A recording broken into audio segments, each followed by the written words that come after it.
सूचना केवल हमारे विचार हैं, वित्तीय सलाह नहीं। निर्णय लेने से पहले खुद शोध करें। किसी भी लाभ या हानि के लिए हम उत्तरदायी नहीं हैं। आज हम देख रहे हैं Mangalore chemicals and fertilizers limited के 2024 Q2 की standalone financial performance. Starting with the sales, पिछले क्वार्टर से सेल्स में -4.63% का डिक्रीज हुआ है, मगर कंपनी ने पिछले साल के मुकाबले मार्जिनल सेल्स डिक्लाइन रिपोर्ट किया, around -44.95%। Expenses -1.1% quarter on quarter decrease हो गए हैं, जो साल भर का -44.8% के डिक्लाइन के साथ अलाइन करता है। एक्सपेंसेस में डिक्रीज अच्छा है, लेकिन सेल्स में डिक्रीज निराशा की बात है। ऑपरेटिंग प्रॉफिट, जो पिछले साल के कंपैरिजन में -46.37% डाउन है, quarter on quarter around -28.23% decrease हुआ। Operating profit margin (OPM) annual basis पे -0.26% से डिक्रीज हुआ है, मगर क्वार्टरली ऑपरेटिंग प्रॉफिट मार्जिन -3.22% से डिक्रीज हुआ है। एक्सेप्शनल आइटम्स को ऐड करके अदर इनकम पिछले क्वार्टर के कंपैरिजन -18.07% गिर गई, बावजूद इसके कि ईयरली डिक्लाइन -49.23% है।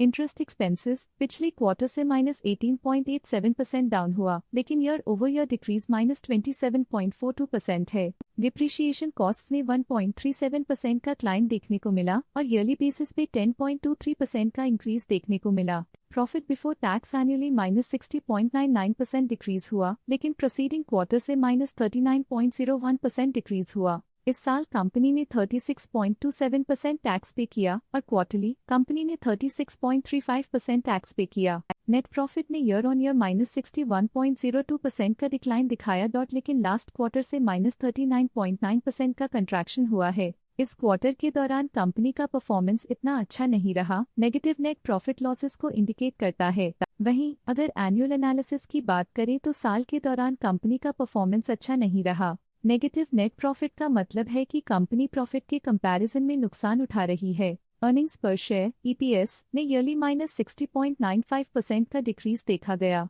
लेकिन क्वार्टरली में 39.73% की गिरावट भी नजर आई। इस क्वार्टर में कंपनी का EPS इतना अच्छा नहीं रहा, नेगेटिव प्रॉफिट कमजोर एफिशिएंसी को दिखाता है। साल का EPS इतना अच्छा नहीं रहा, नेगेटिव प्रॉफिट कमजोर एफिशिएंसी को दिखाता है। Mangalore chemicals and fertilizers limited के फाइनेंशियल स्नैपशॉट को रिव्यू करते हुए कुछ मुख्य ट्रेंड्स सामने आए हैं, जो कंपनी की परफॉर्मेंस पे रोशनी डालते हैं। सितंबर 2021 से सितंबर 2024 तक Mangalore chemicals and fertilizers limited की फाइनेंशियल जर्नी में सबसे पहले बात करते हैं सेल्स की। सितंबर 2021 से सितंबर 2024 तक Mangalore chemicals and fertilizers limited की सेल्स में उतर चढ़ाव रहा, जो 2340.51 करोड़ से बढ़कर 3017.44 करोड़ हो गई।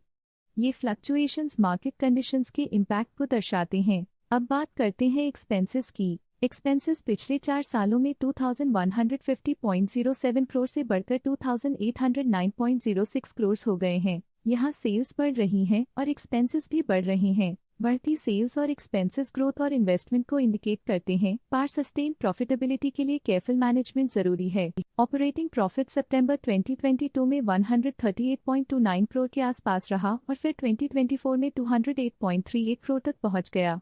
ये दर्शाती है कि कंपनी अपने ऑपरेशनल कॉस्ट को कंट्रोल में रखने में सफल रही है, लेकिन ग्रोथ को पुश करने में थोड़ा और एफर्ट लगाना होगा। नेट प्रॉफिट में फ्लक्चुएशंस भी देखी गई हैं, जो पिछले कुछ सालों में 25.17 से 261.04 करोड़ हो गया और इस साल 108.11 करोड़ हो गया।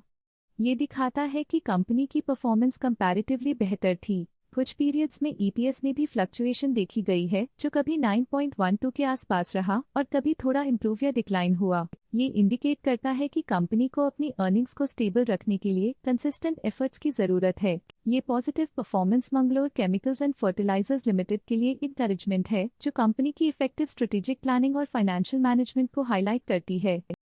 स्टॉक लेटेस्ट न्यूज अपडेट के लिए चैनल को सब्सक्राइब करें और वीडियो को लाइक एंड शेयर करें।